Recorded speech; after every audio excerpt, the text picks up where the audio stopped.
By China against two Canadian men who've been imprisoned by the Chinese for more than a year and a half now in harsh conditions.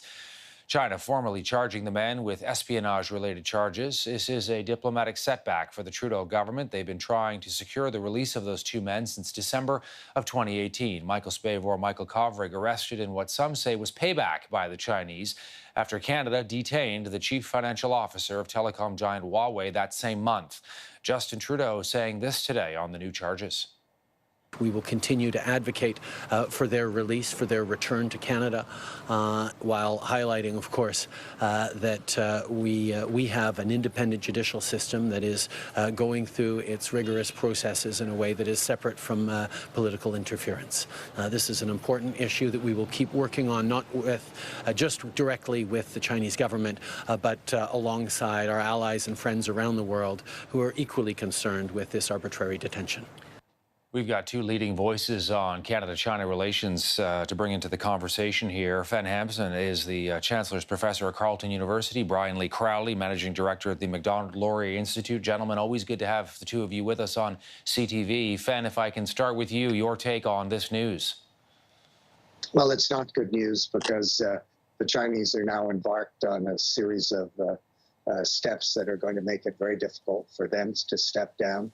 At the end of the day, Todd, I think we have to recognize this is a hostage crisis, and the only way that it's really going to end is if we have an exchange of Meng Wanzhou for the two Michaels. That's really where it's got to end. Your read on this, Brian? Well, I think that we are making a mistake if we focus on the two Michaels. As tragic as their circumstances are, what this Chinese regime is signaling to us is that they are an untrustworthy partner, that they will not respect any rules, including any promises that they have made to us, and that we need to seek to work with our allies in order to bring about a pressure campaign to get China to behave according to the international rules and the rule of law, which it has already committed itself to but refuses to abide by. Fen, I wonder whether you think this is in any way surprising, or was this almost inevitable in light of what happened with Meng Wanzhou, the CFO of Huawei, recently? I think it was inevitable that this is where it was going to end. And what we're also seeing is that this hostage crisis, there's no other word for it, it's only going to end if, there's the trade that takes place. It's hamstringing our foreign policy. One of the reasons why the government has been unwilling to be as critical as it might be about Chinese behavior, for example, in Hong Kong, is because it's worried about the fate of the two Michaels. So our entire foreign policy towards China, whether it's engagement or sending strong messages of the kind that Brian mentioned, not much is going to happen while the two Michaels languish in jail. And their situation, Todd, is becoming more precarious by the day with the resurgence of the COVID crisis, or pandemic outbreak in China. One of the Michaels is being held in a facility near Beijing, which is the center of this outbreak. And, their lives are increasingly in peril. And I'm glad you brought that up, Fen. Let me ask you, Brian, how, we want to be clear about what these men have been living through over the past year and a half during their detainment and the harsh conditions they've been subjected to. Yes, they've been held in the cells where the lights are never turned off. They can't sleep properly at night. They have restricted access to consular assistance. It's just been the most amazing display of impunity on the part of the Chinese regime.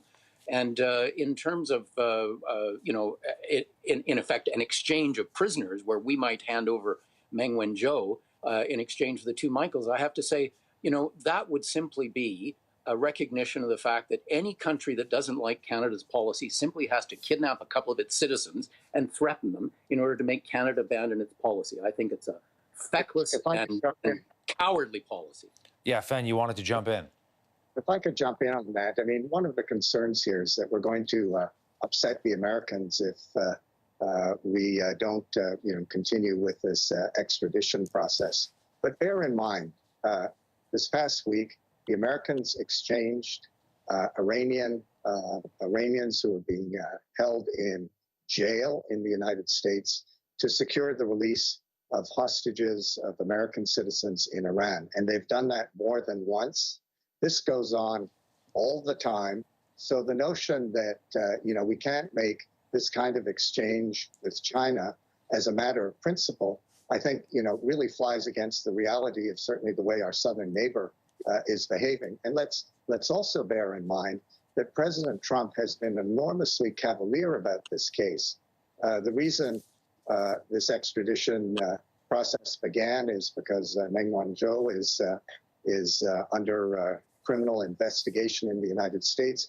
But he has said publicly more than once that if he gets a trade deal of his liking with China, that he will hand Meng Wanzhou back. So I don't think we should be under any illusions that there's high politics wrapped up in this case south of the border. And the Americans, quite frankly, aren't looking at it for Canadian interests. And, that extradition, Brian, as you know, does continue for Meng Wanzhou. We were just showing her a moment ago. She remains under house arrest in Vancouver, has 2 mansions, wears an ankle bracelet, is able to see family and colleagues as well. Very different, of course, than what the 2 Michaels have been subjected to over the past year and a half. I mean, bigger picture, and I know the 2 of you know this very well, there are those who say China's elbows are getting a whole lot sharper nowadays. We're seeing this in the case of these 2 Canadians, but whether it's a showdown with India and the Himalayas, whether it's the South China Sea and expansion there, whether it's Hong Kong, and on it goes, Brian. Well, I was just going to say that in every trouble spot around the world these days, it seems to me that one of the people in the trouble is the Chinese, that they are increasingly showing their strength and, in fact, showing contempt for other countries. They've talked to the Swedes about bringing out their shotguns. They've talked to the Australians about being gum on their shoe. They're simply throwing their weight around because no one seems to be willing to stand up to them. And it seems to me that if Canada joins the chorus of people saying, well, gosh, they're a big, powerful country and we can't afford to let them push us around, so let's just abandon our attempt to pursue our own policy. I think it's just giving another victory to Chinese bad behavior. What would the political optics be, Fen, do you think, if the Prime Minister was to do, as you have suggested, sort of exchange Meng Wanzhou for the 2 Michaels? I mean, I'm just sort of trying to think of the strategy there and how Canadians might react. I think it's a very simple proposition for the Prime Minister. With the resurgence of COVID, the fact that these individuals' lives are at risk, the responsibility of any country is to look out for the interests of its citizen. That's a major foreign policy priority. I wouldn't say it's the only one, but it's a major one. We have done negotiations in hostage situations before.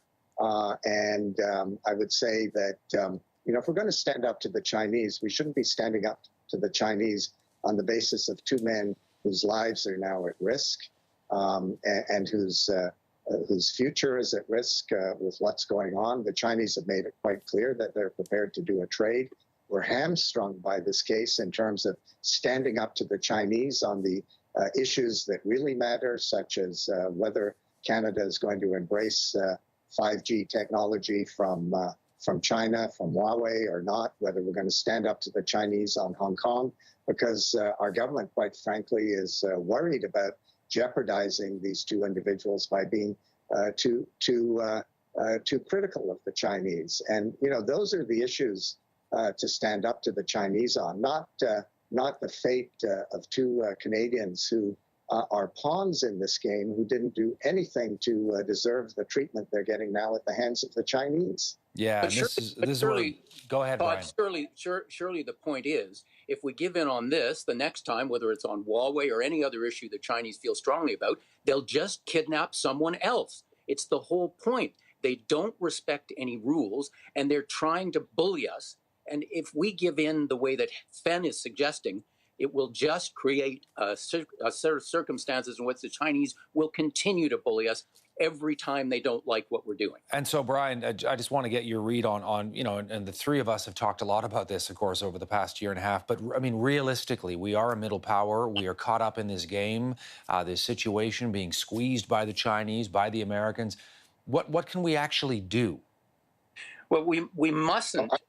That we are alone in this.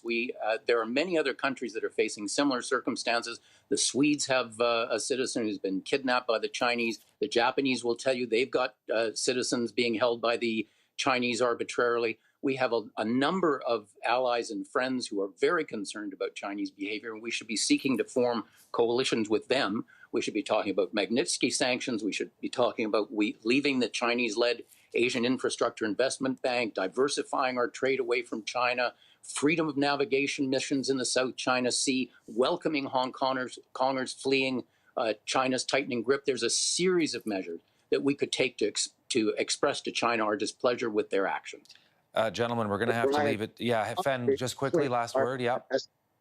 Once we embark on an escalatory matter of the kind that Brian has suggested, we're going to lose. And there's a much better way to handle this, as I've suggested, and to recognize the world for what it is, not trying to make the world in our own image. And we've seen the difficulty you get into when you try to do that. Great conversation, gentlemen. As always, why we love getting you on CTV News. Thank you for this. Thanks, Todd.